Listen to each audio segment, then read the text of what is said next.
thought we would come together on this event and be able to put the message out for this, for our community to understand their role in the Underground Railroad and in getting Kansas to be a free state. And so I'm really grateful that you guys have participated with me on this. But I do wonder if you feel that the conflicts that we have today in society still mirror a bit of what maybe was happening back then. So I just thought I'd ask you, what you thought of this. Rick? Well, I think that's a great question, and I've heard it said that slavery was America's original sin, and I think we're still seeing the effects of that. My faith certainly lets me see the spiritual conflict involved. It's still happening today. But I think it's important that we understand our history. We understand how things took place. The better we understand our history, the better we can set ourselves and our children up for our future. Right. I totally agree. It was one of the reasons why I picked each of the roles that I did when I researched the documents and tried to find the history on each of these people back then. And I was amazed how just finding that position now and being able to define it for each of us in those roles in that way, Zach, knowing that you know the law as you do, how do you feel like that conflict back then and the conflict now is any different?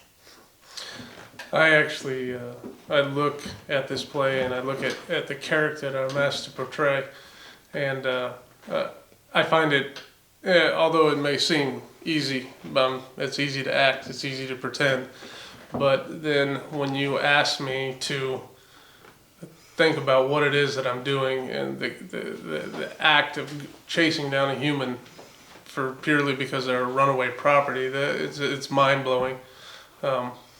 It's crazy because I don't feel like that is who I am, that character is someone that I could actually portray, and I'm doing the best that I can to portray it, but it's not realistic to me. It's crazy. The concept behind it is just crazy. It's been fun. It's been interesting. It's been very challenging for me personally, from the perspective that I do have coming from it, because I live in a time where it's not the best profession to have, I guess is a good way to put it. We're not well received by the general population. So to be playing this character with my background, it's very hard, because it doesn't seem like it's a realistic thing that would have occurred. Yeah, I think it's a good point, Zach. You do something like this, everybody wants to be the abolitionist, because wasn't the abolitionist on the side of right? But if you look at the attitudes in the late 1850s, there was a lot of mixed emotions, and we see a lot of mixed emotions today. So, and the media had a big part to play in the 1850s, and I think the media's got a big part to play today. How we see a police officer on the news does not necessarily represent what a police officer is, on the streets. And, we shouldn't let, a bad apple spoil the bunch, so to speak. And I think, I think that same conflict existed back in those days. You have these, fugitive slave hunters hunting down property, so to speak. You also have abolitionists that are committing murders, honestly, in the name of their cause. So there's a lot of mixed up emotions both then and today, and I think if we can shed a little light on that, maybe we can do a little bit of good in this world. And I think the key thing here is this right here, what we're doing. Communication, discussion, being willing to rip the Band-Aid off and actually talk about the pain of the past or even where we're going.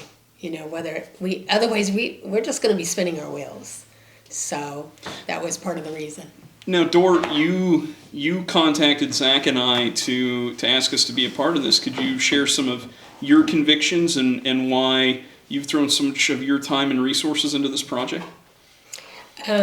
Yeah, when I came to Kansas, I did not realize till I started studying the history of Albany the impact that the Underground Railroad had in this area. And I didn't realize that many of the people that moved here, I grew up with this concept that Kansas was the cowboy, the Western cowboy, and that's what it was all about, cattle and cowboy. And instead, we were populated by abolitionists and people who saw freedom in the right way, I should say, in a much more passionate way than I envisioned. And I honestly got caught by one of the statements written where it said that even here, the lawmen lost their hearts to the wrong. And both of those things kind of caught my heart. So really, it's no different than today. We each have to choose freedom. You get that choice every single day. You get to choose freedom. And if you don't choose freedom, then you're still going to serve some time in some prison. And it might be your own making, but it's how I looked at it.